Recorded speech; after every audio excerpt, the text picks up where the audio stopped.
Oh, sí, El Clásico just 5 days away. Our very own Kevin Egan is in Madrid right now, mostly complaining about the cold. We'll be hearing from him in just a moment, but we know he's just as excited as we are for El Clásico. Christian, Ray, Thomas and Gary here in the locker room. And Real Madrid are kings of the world, the first side in the history of the tournament to retain the Club World Cup. So does this win change anything? Does it give them a bit of swagger ahead of El Clásico? A bit of swagger. The champions of the world. They shook up the world. Right. Remember that? Muhammad Ali, we shook up the world. Again, 2 consecutive World Cups. They've got to be having confidence coming out of the ear holes, Thomas. Right. And two tough teams, actually. Bale scores late against Jazeera, and then obviously Ronaldo, who, by the way, have scored 8 in his last 7 over all competition. So he is hot. And Zidane, by the way, 8 out of 10. Yeah.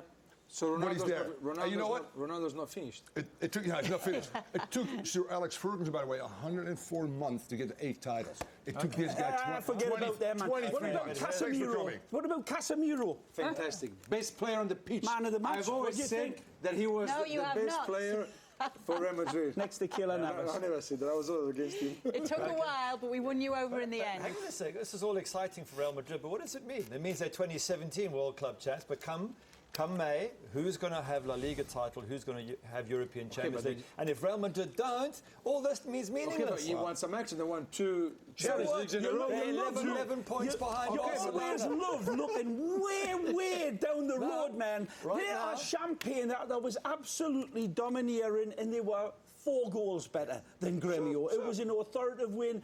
Congratulations to Real Madrid. Top class. But they are 11 points behind you. Let's get the word from Madrid then. We're bringing you the daily build-up to Saturday's big game from Madrid. Kevin Egan is actually there right now. I hear it's a little bit cold, Kev. Tell us, what's the feeling on the streets of Madrid, in my old stomping grounds? That's not okay. It's absolutely beautiful here in your gorgeous city of Madrid, like you rightly said. I'm going to have to join Bobo Vieri on some foot volley down in Miami soon, because if I keep eating these chocolate con churros, oh man, I'll be rolling back home to Miami. But it's great here. The feeling on the ground is nearly one of a false confidence, but these 2 teams are bickering, the fans are bickering, and only in Spain and in La Liga would you get this, when 2 sides like Real Madrid and Barcelona come together in this manner, that they're fighting about a guard of honour. El Pasillo, it's all over the newspapers, it's what everybody is talking about. I spoke to a taxi driver earlier today, and he said, it's such a lack of respect from Barcelona. Why are they focusing on this? They're 11 points off the Blaugrana in the table. It doesn't seem to make sense to focus on this one thing as opposed to the football, but that's what they like to do here. Now, false confidence, I got that impression. 11 points off. Barca on the verge potentially of winning their 3rd straight El Clásico at the Santiago Bernabeu. But I spoke to a couple of people about that confidence today, and it's back. That swagger that you mentioned is back with Zinedine Zidane's team. I spoke to an old mate of Ray's, but first, here's a Real Madrid fan, Abdul, beside their club shop. Most of the people will say Ronaldo, but it's a game, it's a team game. Ronaldo, maybe, but Modric, Kroos, Sergio Ramos, for example, are important players too. Sí! Así. Delighted to bump into Bruce Halliday, used to play for Newcastle United. Bruce, an old teammate of Ray Hudson's. Yeah, I used to play with Rocky back in the day, and looked up to him actually. He was a fantastic footballer. He used to, he got in the first team a lot earlier than I did, and I think I watched his debut. I watched one game against Stoke City, and he was brilliant for a young boy. So very sad to see him leave the country. He actually was pretty good at racehorse tips, and he gave us a couple as young boys, young apprentices. He gave us a couple of good tips, and it helped supplement our wages. Beautiful. I remember the horse I gave him as well, Bruce. 16-1 winner, was called Silent Valley. 16-1, won at Newcastle. Still remember that? Yep. Oh, everybody made you a few bucks. I made some good friends that day, I'll tell you. Nice find there, Kevin Egan. Tell us a little bit more about what it's been like in Madrid then. It's your first time there. Vieri was giving you some restaurant tips. He's wondering if you've made any of them. Not yet. I promise I will do my very best, Bobo, to get to that restaurant recommendation. All the talk is obviously about the Clásico. It's in all the headlines of all the newspapers here. Even the more serious ones are finding space on the front pages. Now, the one team here that are quietly going about their business is Atletico Madrid. Nobody's talking about Atleti, and if they win on Friday, they close that gap again on Barcelona at the top. But it's well and truly building here in Madrid. There's a great buzz, Kay. This is the capital city of world football in so many ways, and it's going to be buzzing on beIN Sports and all across the world this Saturday morning. Thanks so much, Kevin. We very much look forward to hearing more from you on Saturday and throughout the week here on beIN Sports. Let's talk a little bit about Barcelona. I hear him talking about Atleti there, and he's right, and it's valid. It's just because he's in the capital right now. So many of the people he'll be meeting will be talking about Atleti, but we're not going to talk about them right now. We're going to talk who the hell cares about Barcelona. A 4-0 win for Barcelona over Depor at the weekend, but so many stories in this game. Missed penalty from Messi. We had Alcácer going off injured in this one, a ghost goal from Luis Suarez. And there are a few panellists, and I'm wondering if Ray Hudson is still of the thinking, even after this win, that Barcelona aren't quite looking themselves this season. I'm still going to go with Real Madrid to hit the afterburners down the stretch. Barcelona were absolutely radiant in that first half. I mean, it was an authoritative win. Depor saw the hammers of hell coming at them. Messi got his golden boot awarded to him. I think he actually put it on during this game because not only was he brilliant, Bobo, but he also missed some sitters by his standards. What, he 2 posts? Three posts. 3 posts. Talking about posts, And missed the penalties. 25 posts this year they've hit. Atleti has 25 goals. This is coming up. Seriously. And 25% possession. Look at that. You can see what takes more. And Paco was playing well. This was a sad exit for me, money guys. Gary, he was playing very well, and the front three were really on song. Although I'm not sure it makes any difference for El Clásico because I think they'll play Paulinho and play 4 across the middle. Sure. They'll play more defensive, but Busquets was rested for the day. Suarez, we've got to talk about him in this match, scoring goals and getting back to that form that we've been expecting from him. So if he's on form, Busquets is rested. It's looking like Barca in great form at the moment. Last one, Tommy, before you get in, Iniesta. Back to his imperious best. I just wrote that down, but on the defensive end, guys, is where they make incredible strides under Valverde. They're disciplined. And let's be real honest, we've not seen that, but they've morphed into 2 holding midfielders. Rakitic, Busquets, Paulinho, Busquets. They've played with those 3 on the road all the time. Right? It's just that 4th one, probably Iniesta, who is brilliant. And as I said again, let me ask you, best since I've seen him since Xavi left. Bobo, as for Real Madrid, looking at Vermaelen, in all likelihood going to start against Real Madrid, what do they think? I would.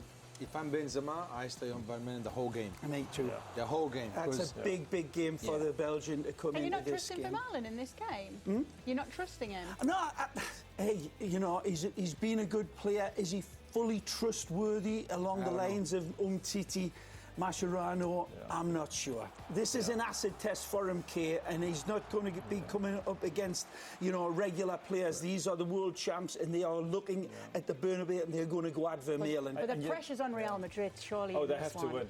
I mean, even a draw, you're still 11 points behind if they win the game in hand, 8 points behind, and you've still got Clasico away. But don't they love it, Gary, when the pressure's on 8 them? points behind Barcelona with a win? They're going to anything and I think the biggest question there is, we all agree, Bale's not going to start. He played 10 minutes against in the last 2 games, came off the bench, scored a big goal for a 2-1 win. So he could be the X factor. But to me, if you're talking about Modric, Cruz, and Casemiro, who's number 4 in midfield? Asensio, Isco, Vasquez? No.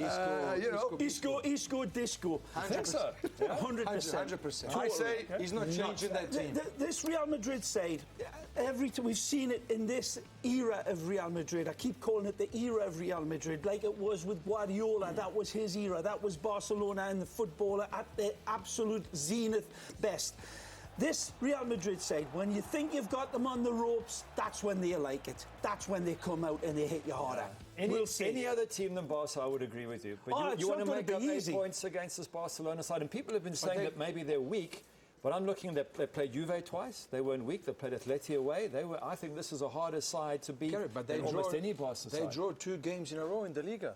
Yeah. Right. Yeah. So that's point. It's losing points. And you get the 2 hottest forwards in La Liga right now going at each other as well. So the center 2 backs, Piqué and Vermaelen, the lack of speed really worries me without Umtiti, to be real honest with you. Especially the way Isco goes in and leaves his midfield. But Benzema, he's not Speedy Gonzalez now. He's not correct. What about the goalkeepers, Gary? I mean, we can go on and on. There's subplots in this game. 30th. Sorry. There's subplots in this game. These 2 great goalkeepers. I mean, outstanding. Which one you take? I think Ter Stegen at the moment, because Kayla's been in and out, and he hasn't. I think as a keeper, you need to play 10, 15 games back to back to get into a rhythm. He always pulls out the best. Ter Stegen is big games quality at the moment. One more thing. I know it's a statistic. They've only given up 3 goals on the road, Barca. Best out of all 5 top leagues in the world, by the way. 3.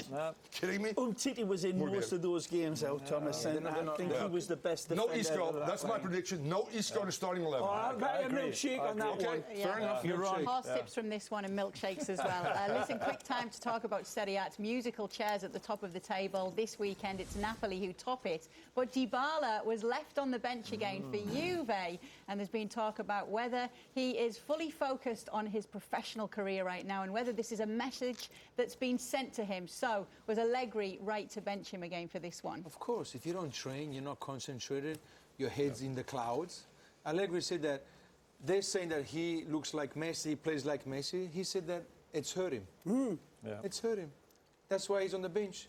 Because it's gone to his head. Of course, he's not training. He's not playing good. So you're on the bench, my friend. And Juve, they have an amazing team. They can do that. They can bench their best player. Let me ask you this. Does Dybala have that character? The superstars that play in that position, they want the spotlight on them. That's what makes them great. Is Dybala that type? I don't know. We're going to see this year. This year is going to be sometimes he's a World Cup coming up as well. He's a great player, but I really think that Juve has become a better team. Pjanic is all of a sudden become the Dybala, and he's more disciplined. He works harder. You got Kadira and Matuidi. That's just a very good threesome in midfield. Yeah, he said right to do so. Okay. You like that? He said it yesterday that they're more focused. They've been focused for the last 3 weeks. Yeah. Okay, so he needs to change that attitude a little bit. Just to talk about PSG very quickly, Ray's not happy that Mbappe, Cavani and Neymar are getting nicknamed the MCN already by the English-speaking press in Paris. So you came up with one of your own. I like Ken. I like Ken. Kylian for Kylian Mbappe. Edison, Cavani, and Neymar. Ken. Isn't Ken that model, that blonde model? The Barbie thing. That's Barbie's husband. That's right. That's right. And it's $1 million seller. What about the MSI? The MSI.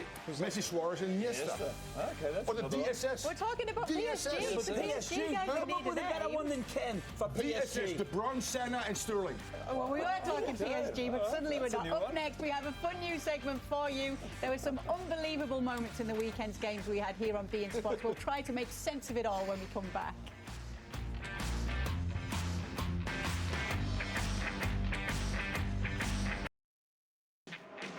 The Locker Room is presented by Ford. Go further. Time for our top goals brought to you by Ford. We'll start with Christian Vieri. He's picked one of the Barcelona goals this week. Luis Suarez's goal. Look where they started. From the back. 1-2 touches.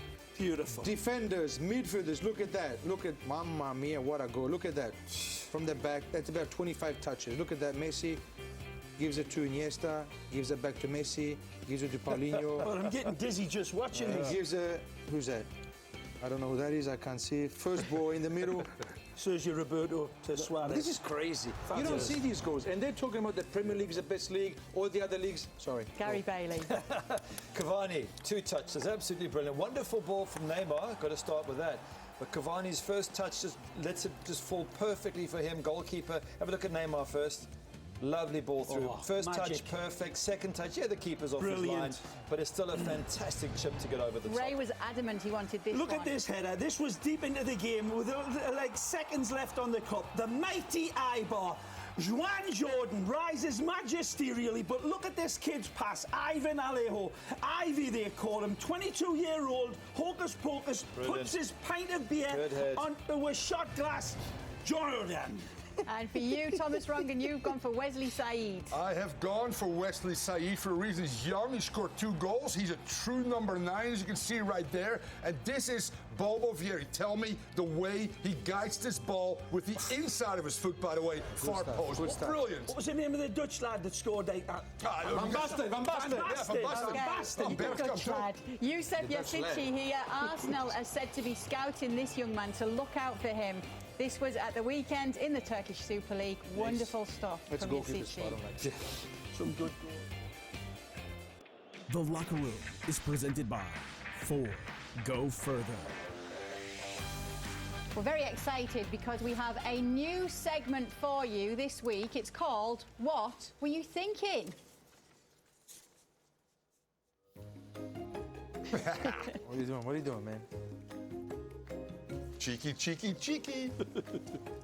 Let's get started. And this is the brainchild of our Ray Hudson. So, Ray, what were you thinking moment of the weekend? Mine was on Diego Perotti with this penalty kick. You have to see it to believe it. Look at this. He steps up. He's got the goalkeeper set to rights. It's a nice approach. Cool, calm, collected, but what's he thinking with the finish? I mean, it's a pussycat finish. I like the approach, but Diego, what were you thinking? The goalkeeper reads it all day. Mamma Mia is right. Mamma Mia. Gary Bailey, you've gone for one from the goalkeepers. Goalkeeper. Steve Mandanda, what were you thinking with this one? Because you've got to get your body behind a shot. He's playing for Marseille against Lyon. It's a tough match anyway. As the ball comes, 101, body behind the ball in case it slips through your hands. And you can look at him lying on the ground. He knows he's made a mess of it. You ever done that, guys? Oh, Of course. Nah, never. Steve Mandanda, what were you thinking, my son? Look at him. Look, it's right through his arms, body not behind it. He actually grows jellyfish on the ends of his arms, if you look. Poor lad. Yeah, that one from Nabil Fekir, the free kick there. Christian Vieri, it's what were you thinking? I'm not too sure if it's what Messi thinking after he keeps getting denied by the woodwork on a weekly basis. Wow. Messi, he's laughing too. He's the only one that hits the post and laughs. Mr. Messi, what were you thinking, my friend? I thought he could have scored here. He should have kept the ball lower On the any first other post. day. Here he is again. What do you think he's thinking, Mr. Messi? I mean, he sees the goal, But he laughs. it's like he's trying to be too perfect, I think. It's not quite going right for him. That's what he's laughing Yeah, at. really. This is a definite what were you thinking. It's another goalkeeper one as well from you, Thomas Rongan. Absolutely. It's Stefan Vieri from Saint-Etienne. By the way, he's French Basque. That makes him crazy, I'm telling you. This is, by the way, after he's given up a 3rd goal, he thought it was from side. Look at that. Gets in his face. And you know what his nickname is, Rocky? What? It is mean demeanor. I would give this guy a red card as well. Yeah. He goes off 53rd minute, 3-0 for Monaco I don't know at if that you time. have the guts to give him a yellow card. Look at that guy. Look at that guy. In case he comes and visits you at home the What was he following night. thinking? French bastard. Stefan Says it all. Ruffier, what were you thinking? My what were you thinking is actually the referee in the Barcelona game, because Luis Suarez shows us some wonderful skill with a little Rabona to score a goal, and once again Barcelona are denied a ball that crosses the line. Ref, what were you thinking? He told his little boy, I'll do a Rabona in the game for you, and this is him doing it. It would have been a goal for him, and it was denied. So I'm asking the referee, what were you thinking in this game? That should have Love it, stood Kay, for Murray. Luis Suarez, for the audacity of doing a Rabona alone, and he's definitely got no confidence issues, let me tell you. Goal line Next up, technology, our Kay. picks by Soccer.com. We predict the weekend's results. You can play along too, and I agree with Gary Bailey. They need goal line technology in La Liga. Come on, man.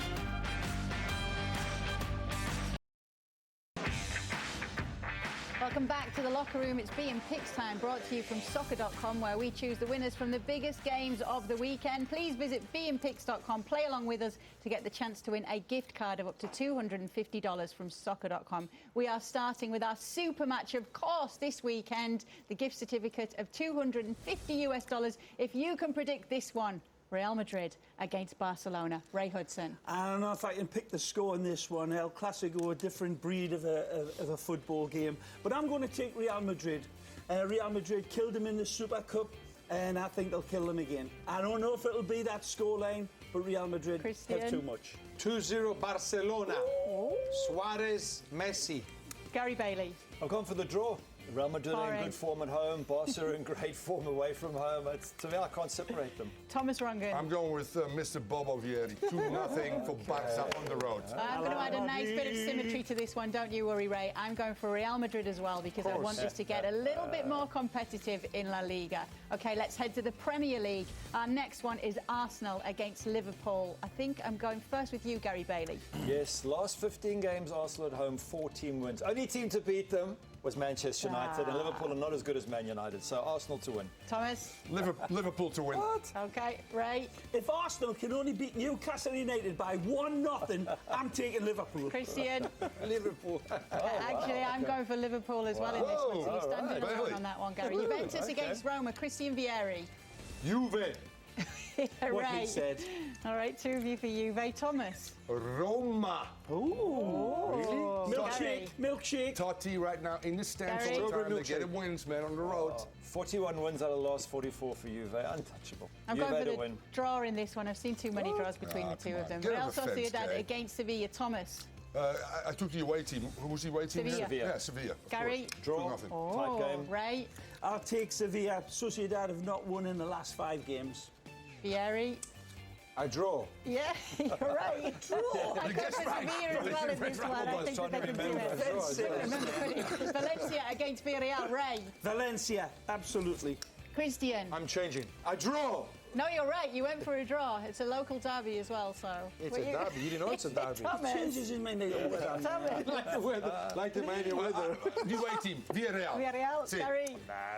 Valencia at home. Villarreal have lost 3 of the last 4. Come on. I'm going for Valencia as well in this one to bounce back to winning ways. We would just like to send our best wishes to Kaká with whatever he chooses to do next. He announced his retirement as a pro player at the weekend, and what an absolute gentleman this man is. So Kaká, we wish you well from everyone here on The Locker Room. Thank you so much for joining us. We will continue to build up to El Clásico this week every single day. We'll be hearing from Kevin Egan in Madrid as well. We thank him for joining us tonight. We'll see you very soon. El Clásico is coming. Hey, the Clasico is coming. Come on, Nice get the boots, by the way, Barcelona. Kay Murray. Barca.